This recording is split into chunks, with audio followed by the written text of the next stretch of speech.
एक बूढ़े सेठ थे। वे खानदानी रईस थे। धन ऐश्वर्य प्रचुर मात्रा में था, परंतु लक्ष्मी जी का तो चंचल स्वभाव है। वो आज यहाँ रहती हैं तो कल वहाँ। सेठ जी ने एक रात को सपने में देखा कि एक स्त्री उनके घर के दरवाजे से निकलकर बाहर जा रही है। तो उन्होंने उनसे पूछा, हे देवी, आप कौन हैं? मेरे घर में आप कब आई और मेरा घर छोड़कर आप क्यों और कहाँ जा रही हैं? वह स्त्री बोली, मैं तुम्हारे घर की वैभव लक्ष्मी हूँ। कई पीढ़ियों से मैं यहाँ रह रही हूँ, परंतु अब मेरा समय आ गया है कि मैं यहाँ से चली जाऊँ। मैं तुम पर बहुत प्रसन्न हूँ, क्योंकि जितने भी समय मैं यहाँ रही, तुमने मेरा सदुपयोग किया। संतों को घर पर आमंत्रित करके उनकी सेवा की, गरीबों को भोजन कराया, कुएं और तालाब बनवाए, गौशाला और प्याऊ बनवाई। तुमने लोक कल्याण के कई काम किए।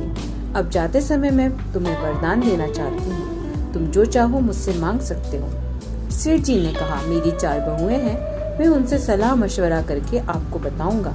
कृपया आप कल रात को आएं। सेठ ने 4 बहुओं को सलाह ली। उसमें से एक ने अन्न के गोदाम तो दूसरी ने सोने चांदी से तिजोरियां भरवाने के लिए कहा। परंतु सबसे छोटी बहू बहुत धार्मिक कुटुंब से आई थी। बचपन से ही सत्संग में जाया करती थी। उसने कहा, पिताजी, लक्ष्मी जी को जाना है तो जाएंगी ही, और जो भी वस्तुएं हम उनसे मांगेंगे वे सदा नहीं टिकेंगी। यदि सोने चांदी रुपए पैसे के ढेर मांगेंगे तो हमारे आने वाली पीढ़ी के बच्चे अहंकार और आलस में अपना समय बिगाड़ देंगे।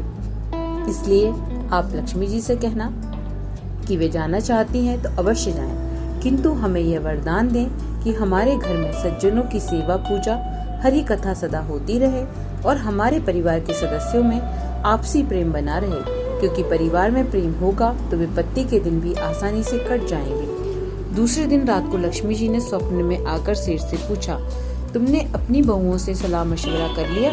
क्या चाहिए तुम्हें? सेठ ने कहा, हे माँ लक्ष्मी, आपको जाना है तो प्रसन्नता से जाइए, परंतु हमें यह वरदान दीजिए कि मेरे घर में हरि कथा तथा संतों की सेवा होती रहे तथा परिवार के सदस्यों में परस्पर प्यार बना रहे। यह सुनकर लक्ष्मी जी चौंक गई और बोली, यह तुमने क्या मांग लिया? जिस घर में हरि कथा और संतों की सेवा होती रहती है तथा परिवार के सदस्यों में परस्पर प्रीति रहती है, वहाँ तो साक्षात नारायण का निवास होता है, और जहाँ नारायण रहते हैं वहाँ मैं उनके चरण दबाती रहती हूँ और चाह कर भी उस घर को छोड़ नहीं सकती।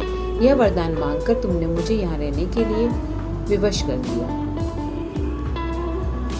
ऐसी ही ज्ञानवर्धक कहानियाँ सुनने के लिए आप चैनल को सब्सक्राइब करें और वीडियो को शेयर करें। धन्यवाद।